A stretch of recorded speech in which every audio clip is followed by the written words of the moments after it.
Branimir Bunjac, izvolite. Hvala lijepo uvaženi zastupniče Pernar. Za sam kraj ove rasprave, vi ste bili zadnji, htio bih u biti reći još jednu činjenicu, možda nekoga natjera da još malo razmisli, a to je da u društvu 21. stoljeća koje se naziva civilizirano, visoko razvijeno i humano, ljudi režu vratove životinjama.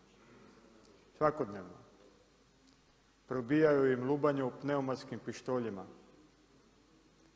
I to se čini masovno, svakodnevno u desetinama tisuća slučajeva.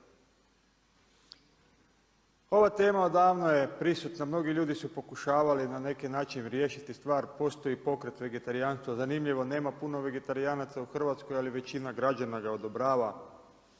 Bilo je kroz povijest velikih umova koji su bili vegetarijanci, recimo Platon, Aristotel, Einstein, Pitagora, Lav Tolstoj, Nikola Tesla. Osim što su imali poseban pogled na prehranu, imali su vrhunske životne rezultate, znanstvene rezultate i što je najvažnije, svi su jako dugo živjeli. Dočekali su vrlo, vrlo duboku starost. Zanimljiva je rečenica koju je rekao upravo Leonardo da Vinci, doći će dan kada će se na patnju životinja gledati jednako kao i na patnju ljudi. To je rekao prije 500 godina. Još uvijek to vrijeme eto nije došlo, ali s obzirom da sve ono što je Leonardo da Vinci predvidio da će se izumiti, pa se izumilo, vjerojatno će i ova njegova sociološka poruka jednog dana dati za pravo vama u vašoj raspravi i svi onim koji gledaju ovu raspravu, a koji su već uspjeli razviti visoku svijest o potrebi suradnje i suživota životinja i ljudi. Hvala lijepo. Zahvaljujem kolegi Bunjcu. Odgovor kolega Pernar, izvolite.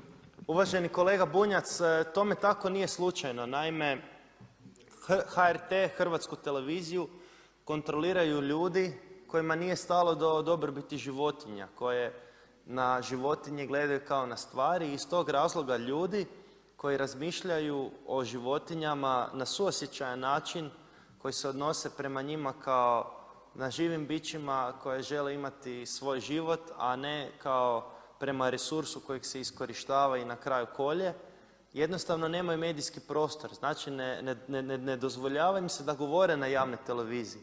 I sukladno tome, znači javnost oblikuje svoje mišljenje i stavove na osnovu toga što govore mediji. I ako nijedan medij ne dovodi u pitanje moralnost ubijanja životinja zbog ishrane, nijedan medij ne prikazuje patnju tih životinja, znači mi nikad nećemo vidjeti kako izgleda klaonica, nikad nećemo vidjeti kako izgleda klanje, znači svinjokolja nikad neće biti prikazana na televiziji, samo će biti prikazan svinjski odrezak na televiziji. A postoji razlog za to, zato jer kad bi ljudi gledali svinjokolja na televiziji, to bi im se zgadilo, smučilo bi im se i shvatili bi odakle taj šnicel koji oni jedu dolazi na njihov tanjur. Ali budući da ta istina o mesu nije njima dostupna, oni zapravo ne shvaćaju koliko je bio težak taj put životinje, kako se ono kaže, od farme do tanjura i što je ta životinja prošla. Nažalost. Ali eto, zato je vrijeme pred nama da oni kojima je stalo do životinja, da nas podrže na izborima i da jednostavno medijski prostor dobiju i ljudi koji se zalažu zapravo protiv mesne ishrane, odnosno za to da oni koji misle drukčije od većine dobiju pravo glasa u javnom prostoru. Hvala. Zahvaljujem kolegi Pernaru.